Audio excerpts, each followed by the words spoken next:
Welcome to the Fenway Focus. This is episode 16 of the Fenway Focus. My name is Jason, and always I'm here with Derek. So, very underwhelming series against the Rays. The Red Sox played this week. They lost 3 out of 4, which, quick prediction wise, we were both wrong. We both had series splits. I got the I first didn't have a win series right. split. Hold on, I I didn't had have a a. series split. What'd you have? I had 3 out of 1. I had 3 out of 4. Okay, so you're worse.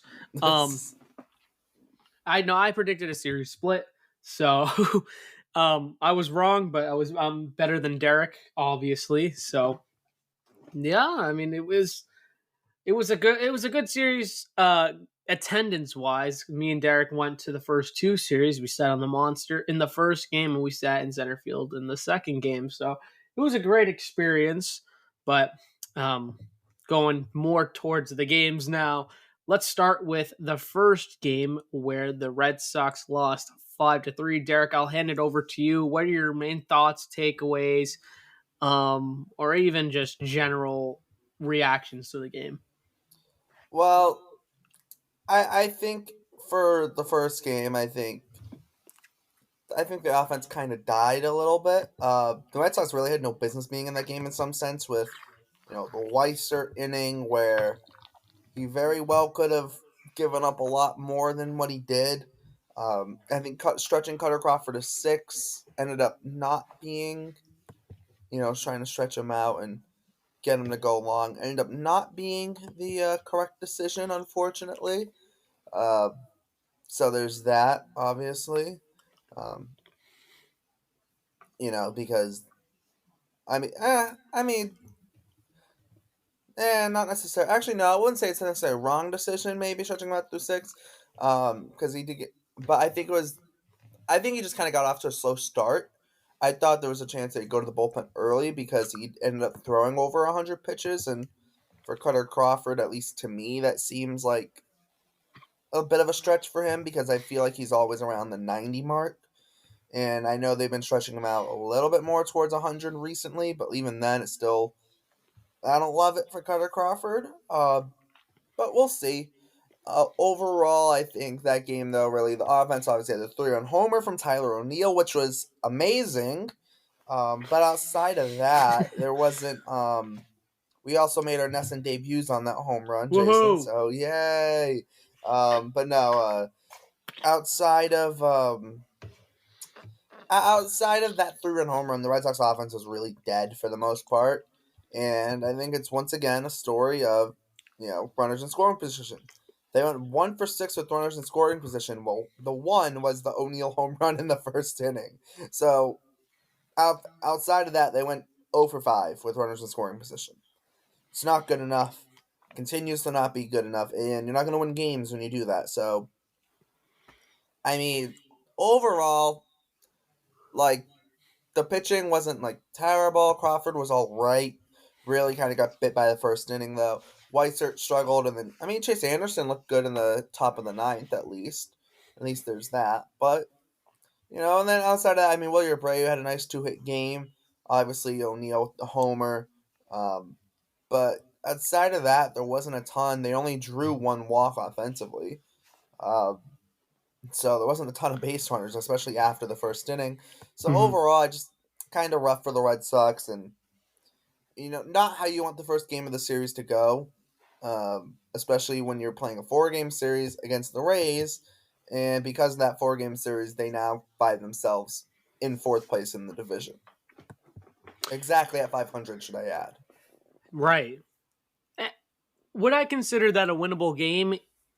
Yeah, maybe. Sure. I mean, it was a 2-run game, but it didn't feel like the game was handed to you. It felt like it was close. That if the Red Sox just got a little bit more going for them, it would be much better. But hey, at the end of the day, they lost. Tampa set the tone. But I'll transition to the second game where the Sox won 5-4 in 12 innings. That's their longest game in a while.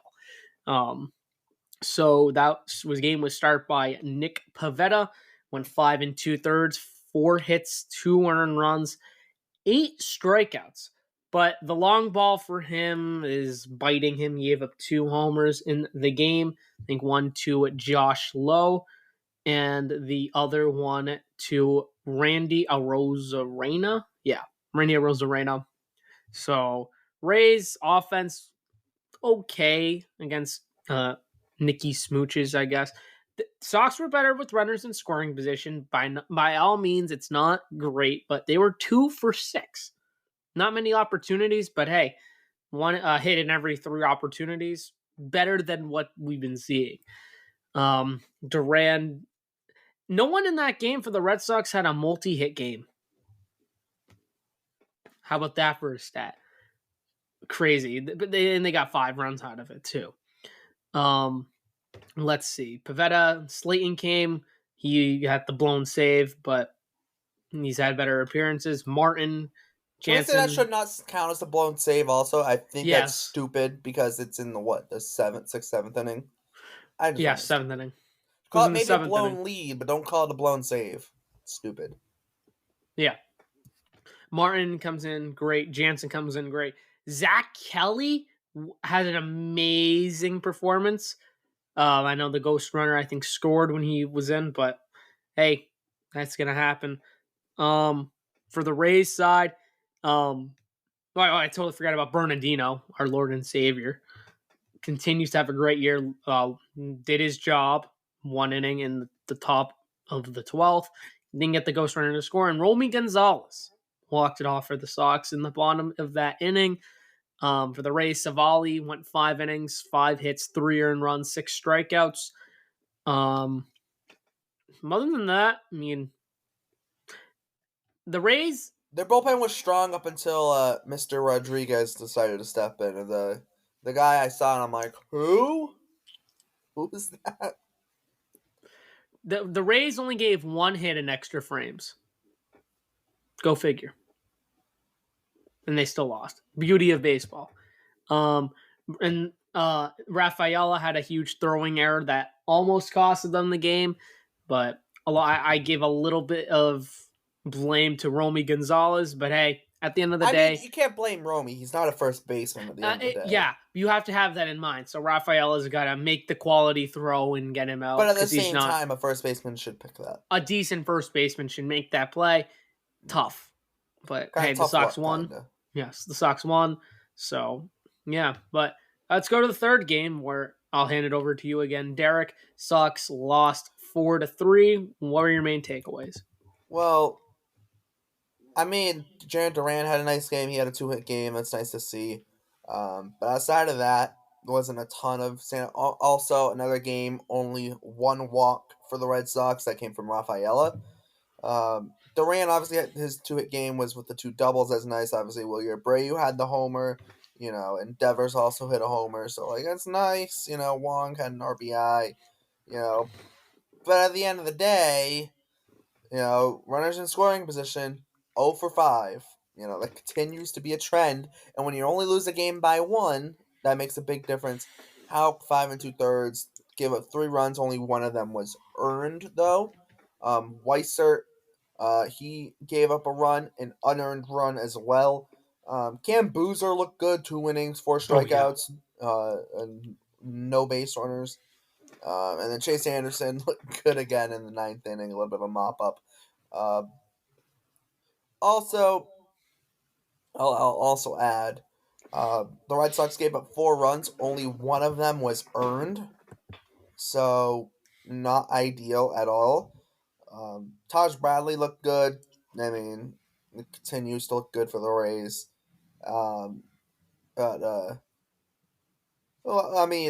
Jose Siri had a 2-hit game. Hey Siri. Hey Siri. Then our good old friend Johnny Deluca got in Deluca! He came in as a defensive replacement, it seems. Johnny Deluca, but without an H. Yeah, fingers. Sorry. Hey, Deluca! F you! There's a okay. Well, okay. Also, give the inside story. On Tuesday night, so Jason and I were sitting in center field. There's a guy a couple rows behind us to the right of us in center who kept on yelling, "Hey, Deluca, F you!" but he actually, it wasn't just, he didn't say F, he said like the word. And security ended up walking over to him and giving him a warning, right? So then a guy couple seats over to our left just starts heckling Deluca, but like, not like, keeping it PG, you know. You can do it if it's PG. That's the one thing I'm a very big fan of. Like, I'm Yes. fine if it's PG, but if it's like, I understand, like, Yeah. you can't say F you Yeah. effing suck. I mean, at the same time, it's like, oh, don't be soft, but at the same time, I mean, Yeah, no, I I'm get it. fine I with mean, there it. are kids at the game too. I mean, I get it. I will say though, I had the good one of what was my good one? Which one? Which I'll one? I give had you I'll the give you credit for that. I had the what the you look like you leave your shopping carts in the parking lot and whatnot. Or did I go with the handy? I think I went. Did I? Oh, I You look told like him you you look park like in you park in the handicap handicap spots. spots. That was a good one. He took his hat off, so I yelled at him, hey, Johnny, you look like you got your hair cut by your mom, and it sucks." That was a little bit of that's a corny one, but you get it. He kind of looks like a guy who got his hair cut by his mom all Anyways, throughout high school. back to the third game. But yes, so that's kind of where that comes from. Third game, Randy Yeah, Rosarena had a bad game, thankfully. Randy was also fun. thankfully. We were on the monster. That was fun with Randy and left. Randy, I'll say this about Randy. Randy Rosarena might be like one of the most fun players to see. Like if you're sitting in left field, like he vibes. He interacts with the crowd, especially in Tampa as well. Like he interacts with the crowd. He has fun. Like he was dancing in the outfield when they were playing music. Like in between innings, they were doing like the dance off thing. And Randy was in left field dancing and whatnot. So I'll say that Randy Rosarena is very fun. Outside of that, though, the Red Sox really kind of got burned by themselves. They made two errors, and you can't do that. Garrett Cooper had a fielding error, and then Devers had a missed catch error. Um, You say missed catch. what? I said you can just say missed catch. Whatever. But yeah, no. Overall, rough game for the Red Sox. You're not going to win when three of your runs you give up out of four are unearned, and you only have one walk in the whole game, and you strike out 12 times as well, and you know you don't. Yep. Most of what half of their runs came off of solo shots. So when they did damage, they did it with no one on base, right? Yep. That's kind of been the somewhat of a symptom of the Red Sox. That's been like Tyler O'Neill's symptom this year. Hits home runs, but the majority of them come with no one on base. Right. You better hope no one's on base when Tyler O'Neill's up, except for if we're in the monster. But Actually, that's not necessarily true because he does worse with guys on base. So maybe you do want them on base. true. Okay, I think it's the perfect way to segue to the fourth and final game. Sox lost 7-5. Much different game from the ones that we've been saying. We had a livid Alex Cora at the end of the game. We also had a lot. There's just a lot. First of all, King Cooper, I love you, dude. You didn't deserve 3 earned runs, but his final line: 3 2/3, 4 hits, 5 runs, only 3 earned, 2 walks, 3 strikeouts. If you do the math at home, the Sox would be tied 5-5 had they played defense. Just saying. But the Sox were down. Or had what, Kenley 5? Jansen not been overused? Yep, Kenley Jansen just washed. Yeah, he got the loss. No, he's not washed. They pitched Yes, him he 3 is. times in a row, and then they pitched him 2 out of 4 games in the series. He's pitched, 5 out of 6. No, he's Yes, no, 5 no. out of 6. He did 3 in a row, off day, then yesterday, or 2 days ago, and then yesterday. No, he pitched 5 out of 7 because it's a 4-game series. Only pitched twice in the 4-game series. Oh, you're right. But still, 5 out of 7 is insane for Kenley.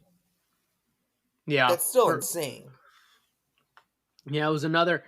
The bullpen in today's game against the Cardinals is going to be probably short-staffed because Martin pitched, I think, 2 days in a row. He'll probably be unavailable because he's been injury concerned, I guess, because of his left shoulder.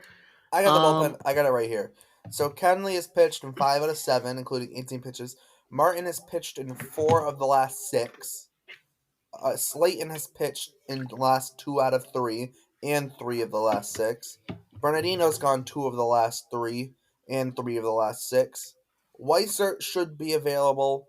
Zach Kelly's pitched in 2 of the last 3 and 3 of the last 5. we had an off day today. Oh no, we didn't. He did. No, pitch. Boozer should be available and Chase Anderson should be available. So it's going to be Boozer, Kelly. I don't know. I think Kelly. I don't know could about be Kelly's. If Kelly is I think he iffy, will. Bernardino's iffy, and Slayton is iffy. I think Martin and Jansen are probably going to be off. No, they're definitely. Jansen's definitely off. Weiser Martin could go. probably if an emergency. Yeah, Weiser could go, Boozer can go, and Anderson can go. Those are the 3 definites that will be available. Everyone else is kind of a toss-up. Bearing a roster move. I don't think they do a roster move there. No. But Sox in this game, the last game went 2 for 3 with runners in scoring position. Or 2 for 13. Sorry, not 3. 2 for 13 with runners in scoring position. Awful. Left 9 men on base. Awful. And like I said, 2 unearned runs. And they struck out 11 times. But I think one of the more notable things that happened in this game was towards the end of the game where the 2 outs in the 9th, the Rays with Adam, or is it Adam? I don't know. Is it Jason Adam? Adam? Okay. A dum-dum. A dum-dum. A dum-dum had, I'll just call him a dum-dum. A dum-dum had, the Rays had no mound visits left. The pitching coach goes out to talk, and Alex Cora was livid because the Rays ran out of mound visits. So the rules state if they go out and talk to him, you have to take him out. If you visit the pitcher after you're on a mound visit and you go out to visit him, he has to be taken out. So Cora had that. He was livid, and they took him out. Put Red Sox legend Erasmo Ramirez in the game, and he got the save. Go figure. And yeah, Jansen had the blow up like we said before. Offensively, Duran had a huge home run. Garrett Cooper had a nice double. And Devers homered. So, hey, the offense is starting to wake up, but not with runners in scoring position. That's continuing. That's a constant problem that we've been seeing in the past 3 series, and it's something that when we preview the St. Louis series is going to be my key to the series. Get the hits with runners in scoring position, especially against a bad St. Louis team. I don't know if they're god awful like they were last season, but you should win because it's the Cardinals, who are 18-25 right now. Yeah, I'd be sad if the Red Sox didn't at least win the series. Mm-hmm. Although, to be fair, that would very much feel like a Red Sox thing to they'd win 2 out of 3 and then they'd go to Tampa and then they drop 2 out of 3 to Tampa. That's such a Red Sox thing at this point. They end up splitting the next 6. Yeah. It'd be such a Red Sox thing. They are you know what's so obnoxious about this team? A lot of things. They're it's their offense isn't even bad, right? 14th in average, 11th in OPS, 16th in runs, 14 in homers, 10th in stolen bases. Their offense isn't bad. Yeah. But but the problem is their offense goes in spurts. They'll have one game they score 12, and the next 2 games they only score 2 or 3. Right? So even though over the course of the season so far their offense is, middle is probably in the 10 to 15 range for offense, it really doesn't feel like that. But then they're pitching, they're first in ERA, third in WHIP, fifth in walks per 9, only 17th in Ks per 9, but still they're fourth in hits per 9 and 7th in home runs per 9. And that's their starters, and their relievers, fourth in ERA, sixth in WHIP, fifth in walks per 9. 16th in Ks per nine, so still not a ton of strikeouts. Now the relievers have given up a few more hits. They're 12th in hits per nine, but just to fit, and then 5th in home runs per nine. Overall, the pitching side of things, both the starters and relievers have been really, really, really good. One of the best pitching staffs in all of baseball. Yeah. And whether it's the offense being streaky and turning cold, or the defense struggling, or whatever the reason, like they can't put everything together in like they're stuck middling around 500 because they can't get on a run because the offense is too inconsistent or the defense is too inconsistent, or finally the offense and defense has a good game but now you have a pitching blow up from Right. from someone, and Exactly. it's Yeah. like they can't get everything to just go all together for a prolonged stretch, and I think that's what's really hurting the team Right. because And defensively this team sucks. I have a Like saying. It's they like flat out stink. hitting, like timely hitting is your hitting. If you don't have timely hitting, you don't have hitting. So Yeah. that's my saying. That's been Yeah. my saying, and I continue to say it. The Red Sox don't have timely hitting. They don't have hitting. Yeah, the Red Sox have the second most errors in baseball with 34 errors. The Red Sox also um they have they are let's see. What are they? They're bottom 10 and outs above average as a team. Now they Shocker. are 12th in defensive runs saved. They do have that. At least there's that. Um, and then in framing runs, so for base catchers framing, they're bottom 10 in the league as well. And then the fun one. Um, they actually are not terrible defensive war. They are 19th. Not terrible, terrible, but you also have to think that's carried by a few players. Like those numbers are carried. Like there's certain guys that carry those. Like Jaron Duran's had a really good year defensively, right? William Bray has had a really good year defensively, right? So guys like that are bumping up the numbers.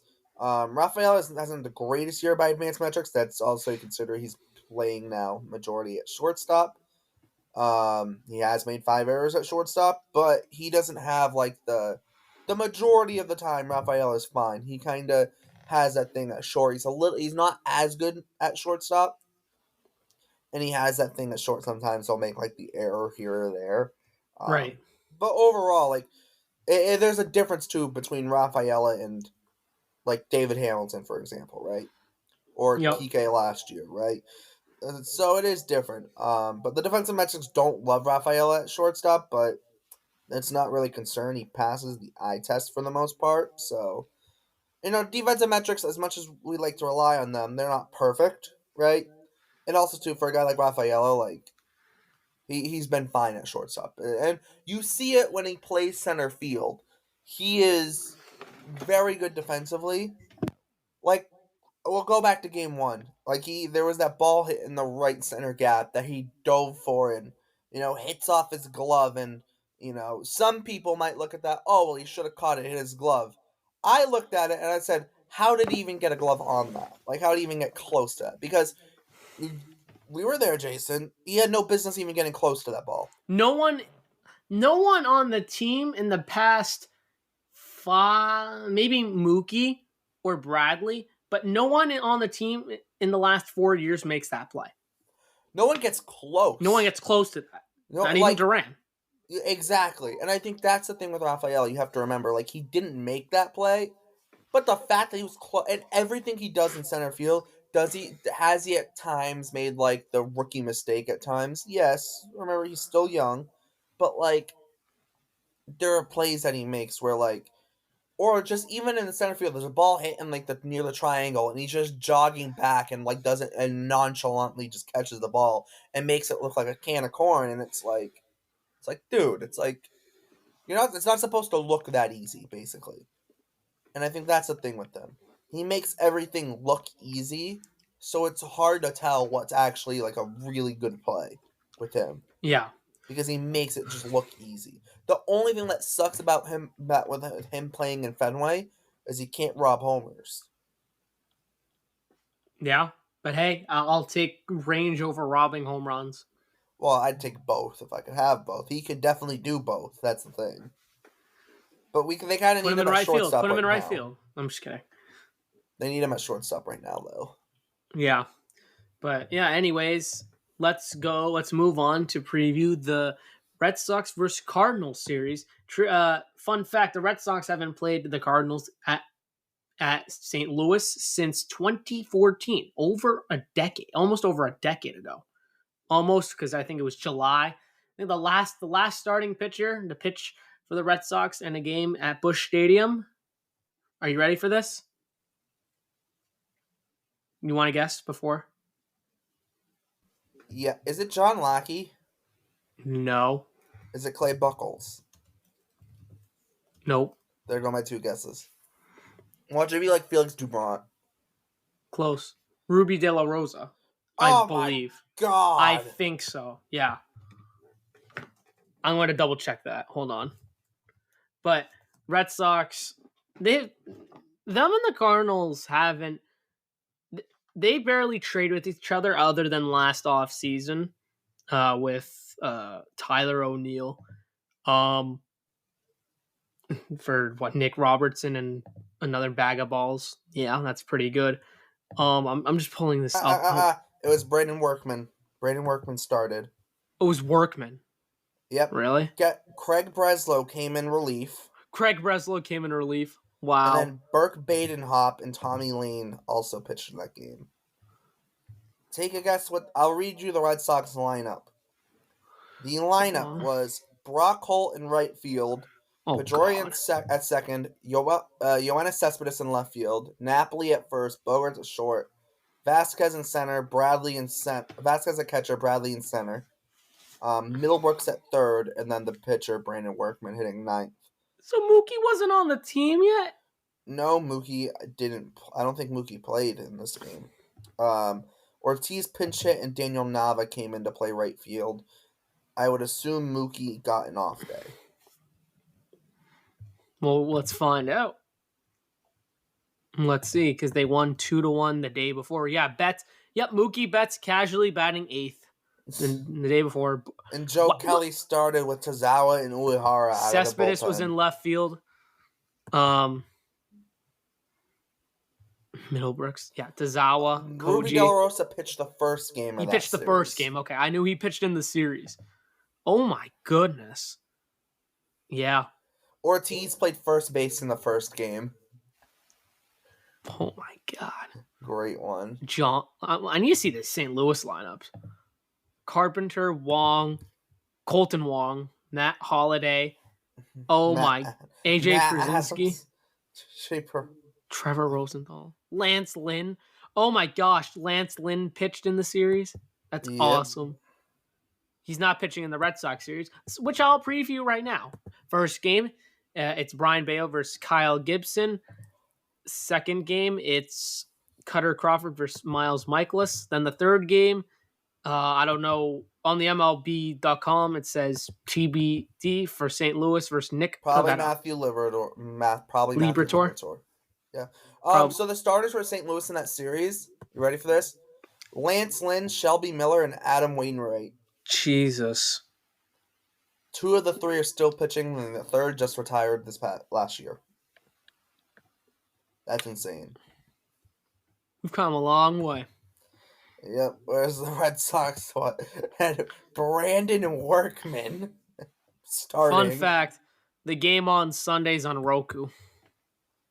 Yeah. Okay. Which kind of stinks. But yeah, and then the Red Sox had starting Ruby De La Rosa, Joe Kelly, and Brandon Workman. Joe Kelly, when he was, they trade him, trade for him that same season. Yeah, it was that same season in the Alan Craig, John Lackey trade. Yes. Yeah, the Lackey trade. They got Alan Craig, who ended up being a bust, and then Joe Kelly. Also, I don't know why they traded for Alan Craig. I don't know where they thought he was going to play. He stunk. Well, the problem is he's a first baseman who could play corner outfield, but he couldn't play corner outfield at Fenway. Right. Because he couldn't play right field, and left field they had Yoenis Cespedes. And at first base, they had Napoli, and at DH, they had Ortiz. That's crazy. Yeah.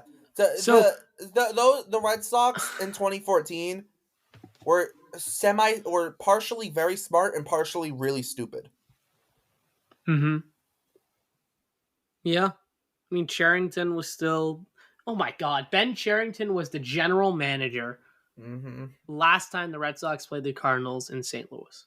That's insane. Now he's the Pirates. John Farrell was in his second year managing. Yippee. Mookie Betts got called up for that. Wow. Oh my God, that's insane. But Dustin Pedroia didn't have his knee ruined by Manny Machado. Yep. Derek, I'll start with you. What do you have for this series? You have 2 out of 3 sweep. Yeah, I have 2 out of 3. I have 2 out of 3.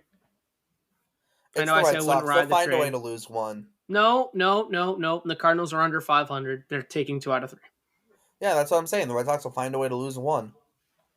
Oh, I thought you were saying they should sweep. They should sweep, but they'll find a way to lose one. But the formula of the Red Sox has been be good against the bad teams and bad against the good teams.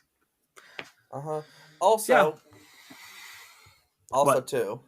What? Also, one thing to mention: the St. Louis Cardinals.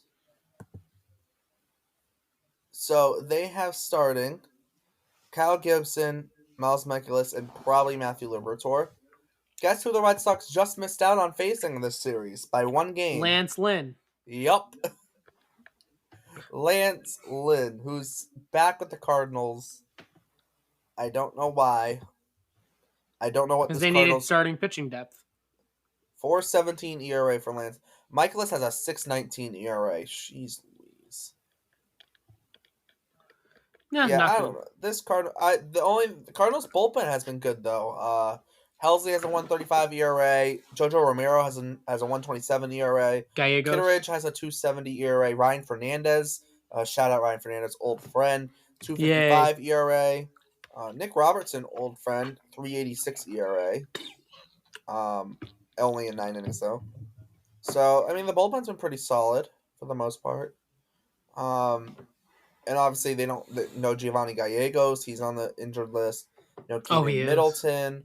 So that's a bullpen. Honestly, that's a bullpen that actually, if they were fully healthy, would actually be a really good bullpen. And they've been that bullpen has been good so far this year. They are only 15th in ERA. That's some guys have bloated that, but they're first in walks per 9 and 9th in Ks per 9. So they strike a lot of guys out, and their bullpen doesn't walk guys. Now, their starting pitching has been rough, 25th in ERA, and then their offense has been bad. They're 28th in runs scored. So, for the Red Sox, it would seem like a great matchup. Bad offense for the Cardinals, really good pitching for the Red Sox, and the Red Sox offense has starters who have not been great this year to face. It would seem like a good matchup. Yeah. No, I agree. I might be trying to talk myself into a sweep, but I can't do it. Yeah, you are. I can't do it. Don't mind Derek, everybody. So, let's go. I think it's a good time to segue to Stat of the Week. Woo! So I'll go first. So when you think of Fenway Park, if a ball goes past a right fielder, what do you think of? Think of triples. Boo! Guess who is the league leader in triples this year? Jarren Duran. Duran leads Major League Baseball with 6. Bobby Witt has 5. C.J. Abrams has 4. And there's a 6-way tie for 4th place. Goes to show how much the Red Sox value Duran and his speed and his ability to stretch not only singles into doubles, but doubles into triples. And just kidding. Because he doesn't have an inside the park home run yet.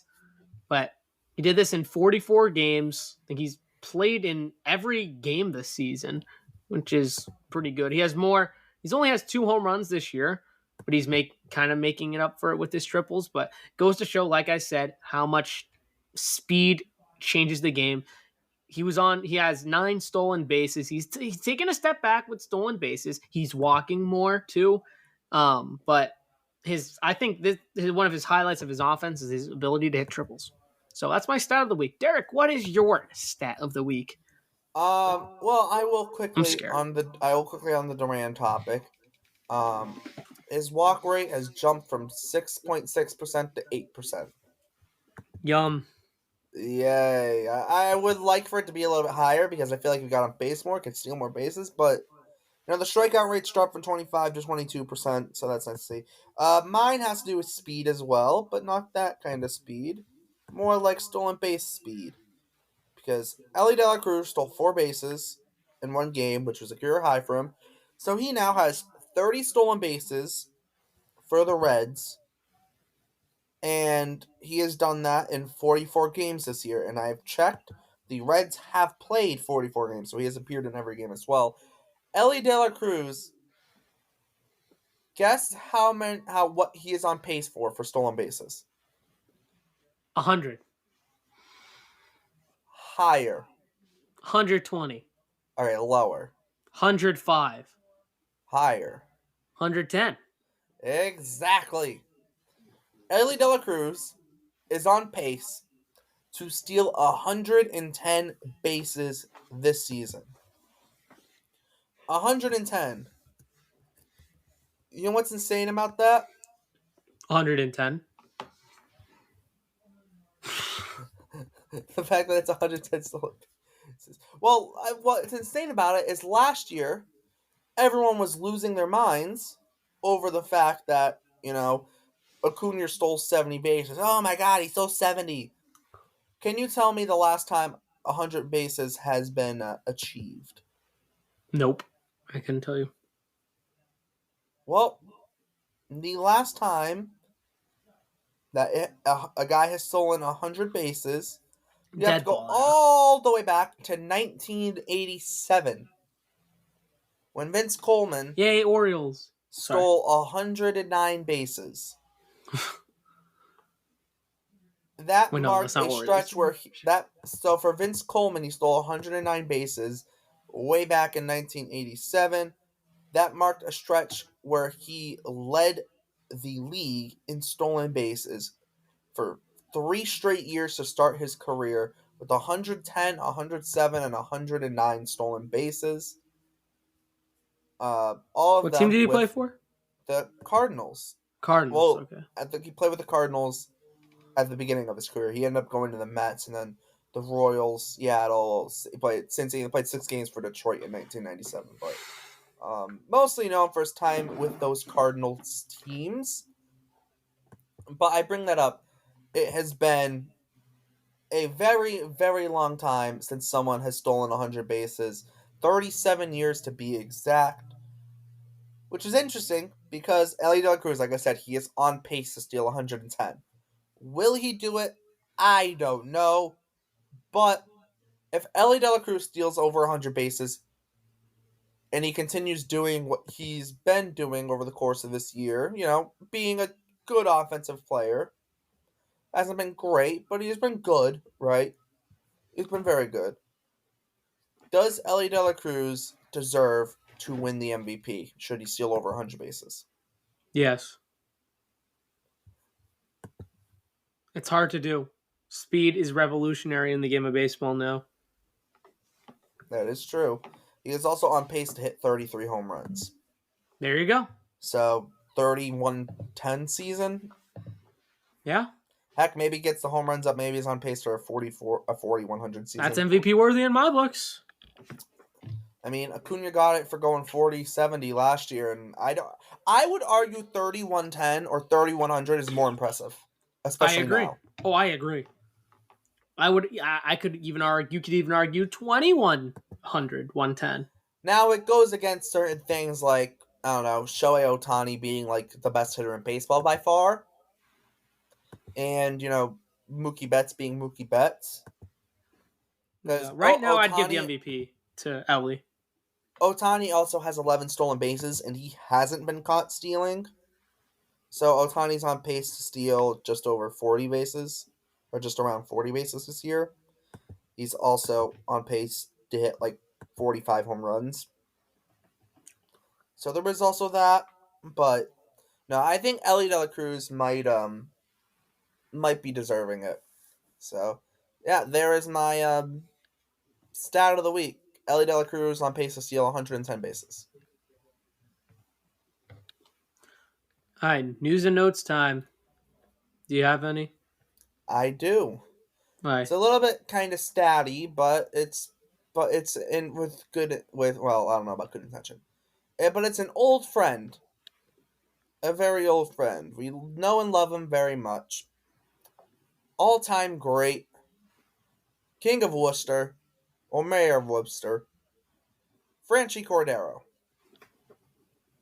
He is What is playing he in doing? Japan for the Seibu Lions, Saitama Seibu Lions. Franchi Cordero has played in 14 games this year. Note as he has as that he hasn't played in every game. In 14 games, 53 plate appearances, Franchi Cordero has 9 hits, 2 doubles and a homer, 3 RBIs, and just 2 walks to 18 strikeouts to give him a slash line of 176, 208, and 275 Ew. for an OPS of 483. That's not good. No, it is not. And this brings the question: would Franchi Cordero have been better off staying in AAA with a big league team? Yeah, because it's AAA. He loves it. Well, he also demolishes baseballs. And with Franchi in Japan with dead baseballs that do not fly, if you are a fly ball hitter, maybe your best bet isn't going and playing in Japan. If you are and I bring this up with Franchi because this kind of leads into my point. If you are a fly ball pitcher and you are looking to get into the big leagues, maybe Japan is the place for you. Maybe it Yeah. is. Are they going to solve the dead ball problem? Probably not anytime soon. There you go. Listen to Derek. And that's why, and that brings up another very interesting note on that topic. You know who's having a lot of success in Japan right now? Former Red Sox prospect. Anderson Espinoza. Uh huh. He has made 6 starts this year with a 135 ERA. And you want to know how many home runs he's given up? How many? None. Yeah, exactly. None. Actually. He he was my stat of the week. I think a couple weeks back or many Yeah, weeks exactly. back. Well, I bring that point up with that because Espinoza, you look at his numbers, he has a 135 ERA this year. He's only walked 7 guys. He's not striking out a crazy amount of guys. You look back to his time, stateside, a lot of years he had in Double A and Triple A. 2.2 homers per nine, 2.4, 2.0 homers per nine, right? You look in Japan, he has yet to give up a home run. Mm-hmm. If you're getting killed by the long ball, it might be best to take your talents to Japan because you know what doesn't happen in Japan? Hits or home Well, runs. long balls. That's what I meant. Because, yeah, Yeah. Alrighty. Words of because wisdom they don't. from Derek. No, I mean it's a very fair point though. Like think of it's a No, very no, no, fair no. Yeah, no. I agree. fair point. I agree. Anderson Espinoza, real quick, when he was stateside, his let's see what his fly ball rate. Let's see, was many years above 40%. In 2022 in AAA, it was above 40%. Last year, he did drop that down to 31%, but his line drive rate jumped up to 25%. So Damn. he gives up a lot of balls in the air. So basically, what that means is yeah. He's very well in Japan, and for good reason. Yeah. Alrighty. My news slash note of the week is David Hamilton's playing shortstop tonight. Just kidding, but that's true. My news and notes. Paul Skeens today, 6 no-hit innings. No, he got taken out. 6 no-hit innings. He struck out 7 out of his first 9 batters. He had 22 missed swings over his 6 innings. 1 walk, 11 strikeouts, 100 pitches. Just looks electric. How many of those were 100 miles an hour? A lot. But currently, the Pirates are doing something special. And Skeens, did he struggle in his first start? A little bit. I wouldn't say struggled. I would just say maybe that first start hype kind of got to him. But his second start is insane. Like, in the words of Bob Nightingale, sheer dominance. Love it. Love it. Anything to add? No. I mean, obviously he threw 100 pitches today. I think that's a very important thing. Also, so only 1 walk, so just 1 base runner as well. Very impressive. 22 swings and misses as well. And I'll also add this with the Pirates is you have him pitching, you have Skeens pitching very well. You also have Jared Jones, who is also a swing and miss monster. So you put the two of them together. The Pirates might have a 1-2 for the future. And then you also still got to remember they still have Mitch Keller there as well. Like, that's a 3-headed monster at the top of that rotation. The Pirates are going to be good at some point, you would think. You would think at some point they will be good. They're currently 20 and 25, obviously. Probably not this year. Their offense has been bad, don't get me wrong. But they invest a little bit in their bullpen. Bednar hasn't been great. This has not been that good this year, but we know what he is. He'll be good.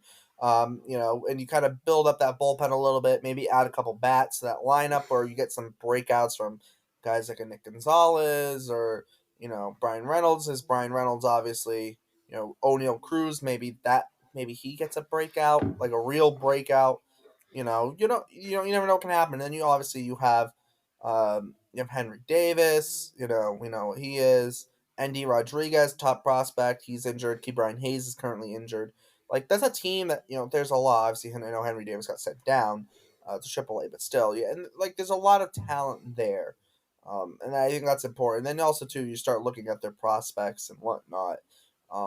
We have Quinn Priester still in the minors. You have Tamar Johnson, who is a top draft pick, and he's there. Bubba Chandler, who's a pitcher, used to be a 2-way player, but they've kind of focused on pitching with him. We'll see what he looks like, but he's still in the organization. Anthony Salametto, et cetera, et cetera. Right? They have a very bright future. So that's basically what I'm saying. Yeah, Ben Sherrington constructing it all together. Yeah, and that's important too, because you look towards this year and you look at the MLB draft. They have another chance to add a top prospect to their pool. The Pirates do. They do have they have the 9th pick, which we'll see what happens with the 9th pick. It's the 9th pick, but they still have a chance to add another very good prospect to their system, and continue growing this young talent they have. They're a team that they're going to be very, very interesting in a couple years, is what I'll say. They'll be very interesting in a couple years. Can't wait to see what they do. But yeah, it's a matter of time. But I think this is a good place to end it up. Wrap it up, I should say. For Derek, I'm Jason. Thanks for tuning in to the Fenway Focus, and we'll see you this weekend.